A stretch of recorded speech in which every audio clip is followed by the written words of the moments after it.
నమస్తే, welcome to Y news. The news sponsored by Wyra family restaurant, national highway, Tetagunta. నోరూరించే వంటకాలు, అసలైన మసాలా దమ్ముతో అదిరిపోయే నాన్ వెజ్ రుచులు మీకోసం. విచ్చేయండి Wyra family restaurant, national highway, Tetagunta, Tuni మండలం, కాకినాడ జిల్లా. సమాజ అభ్యున్నతి, సమాజ హితం కోసం పట్టుదల, సంకల్ప బలంతో శ్రీ భగీరథుడు చేసిన తపస్సు, కృషి ప్రతి ఒక్కరికి ఆదర్శమని Jaggampeta MLA TDP polit bureau సభ్యులు జ్యోతుల నెహ్రూ పేర్కొన్నారు. భగీరథ మహర్షి జయంతి కార్యక్రమం జగ్గంపేట మండలంలోని గుర్రంపాలెం, సగరాపేట, మన్యంవారిపాలెం, రాజపూడి, రామవరం గ్రామంలో ఘనంగా జరిగింది. ఆయా గ్రామాల్లో జరిగిన కార్యక్రమాలకు ఎమ్మెల్యే జ్యోతుల నెహ్రూ హాజరై భగీరథ విగ్రహాలకు పూలమాల వేసి ఘనంగా నివాళులర్పించారు. అనంతరం పోలవరం గట్టుపైన కాపు కళ్యాణ మండపం పక్కన సగరులకు ఎకరం స్థలంలో కమ్యూనిటీ భవన నిర్మాణానికి శంకుస్థాపన చేసిన ఎమ్మెల్యే జ్యోతుల నెహ్రూ అనంతరం భారీ ర్యాలీగా కాపు సామాజిక భవనానికి చేరుకుని సభ నిర్వహించారు. ఈ కార్యక్రమంలో ఎస్వీఎస్ అప్పలరాజు, జీను మణిబాబు, ఆర్యవేశ డైరెక్టర్ కొత్త కొండబాబు, కందుల చిట్టిబాబు, ములికి సత్యనారాయణ, పోండ్రు బాలనాగు, పొట్రు కృష్ణ, గుర్రం మహాలక్ష్మి, సగర కార్పొరేషన్ డైరెక్టర్లు మొగిలి అప్పారావు, ములికి సూరిబాబు తదితరులు పాల్గొన్నారు.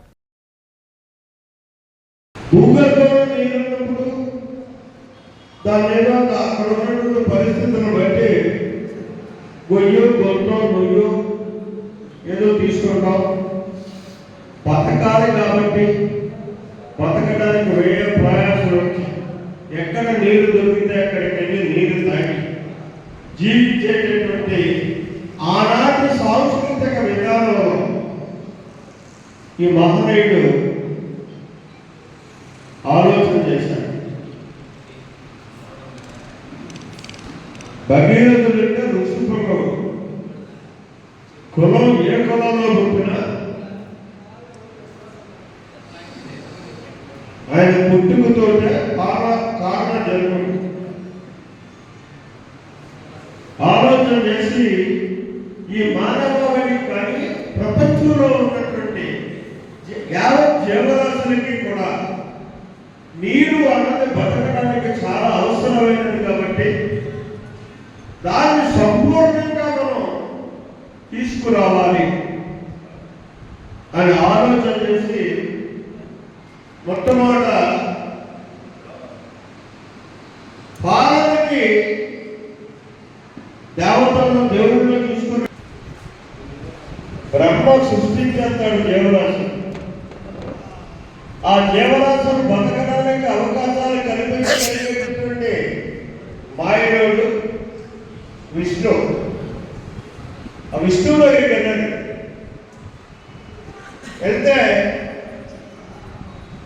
నువ్వు బ్రహ్మగారి జీవరాశులను సృష్టించాడు, నువ్వు మమ్మల్ని అందరినీ పరిరక్షించుకుంటూ